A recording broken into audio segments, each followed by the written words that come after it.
Arab Spring is often referred to as a revolution, as a people's revolution, and as a wave which is now expanding to the whole Arab world. Unlike many of the revolution witnessed in history, this one had no leaders, this one had no messages, had no stated goals. In most of the countries, it started with social uprisings. One of the observations we can make on many of those regimes is a transition in power. In Tunisia, in Libya, in Egypt, in Syria, there is one common denominator, is having a leader or a president being about to be replaced or having been replaced by one of his sons or one of his close relatives. And the intervention of foreign countries has also been huge in the change of regime. And today the country is paying the bill for that because the transition has been accelerated in a pace in which today you have no institution and no state ruling in Libya. What happened in Benghazi has hit the US. But for people who have been in Libya for the last 2 years and being in Tunisia, you meet a lot of Libyans. This would not have been surprising because Libya is a country still in civil war. It's not a stabilized country.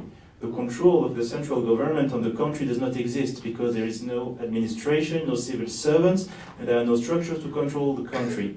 So if you accelerate too fast the fall of a regime, you need to be prepared to pay the bill. Especially in a country like Libya, where you have a lot of weapons which are now circulating all across the region. These countries who absolutely have no beginning of a democracy, of respect of human rights, of respect of individuals in their homeland, in their own countries, are now willing to export revolutions for freedom and democracy all across the Arab world, which is quite interesting.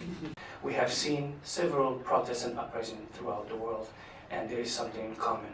The youth going out and expressing unrest or displeasure with either the economic situation, the social situation, or the political situation. I will not call the protest and the process that started in the Arab world as having a beginning and an end, for the specific reason that I think it's a conversation that is still ongoing, and it's a conversation that is at times violent and at times much more consensual than others. The higher unemployed educated population you have, the more frustrated this group is, and as such, the more you are subject to potential political violence. The main problem that I have with U.S. foreign policy is the lack of consistency. No one should be dictating another country their behavior. However, either you have a consistent policy, say you don't like dictators, then you don't like all of them, or you support all of them. But one is your friend because he serves your interests, tomorrow is no longer your friend. Why would you help Libya and let the Syrians die every day?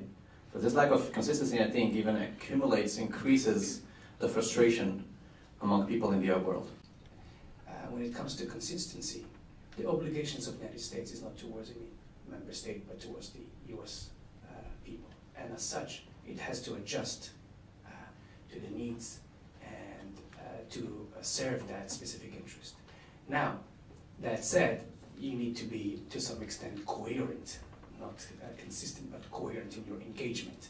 And you cannot set wrong precedents because that could actually deter you in advancing a specific cause in the longer run. You can't push for freedoms, you can't push for the right of expression without accepting whatever comes out of that. And I definitely believe that identity or the importance of religion in the shaping of identity of many communities have been deterred and diminished or sidelined throughout many years. And now it's coming forward as a pillar of who you are. And definitely we will hear it, we will see it in how it is translated through political means and political tools. I think religious tolerance requires education. In most of those countries, not all of them, education is appalling. So what kind of tolerance, how do you want somebody who's never been to school to understand something about a foreign religion or culture? So people are extremely frustrated, uneducated, and they're really easy to recruit for intolerance. When rebels were asked, why are you doing this? They didn't say, because I want a job, or because I want a job, or I want money, I want this. They said for freedom, for justice.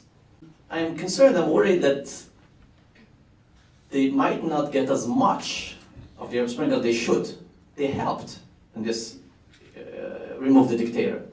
But then are this new Islamist governments giving them the rights they also deserve? It's not clear at all. So I think they should keep on the fight. And for those countries that went through the Arab Springs, for example, Tunisia or Egypt, if they don't get their rights, they should go back to the street.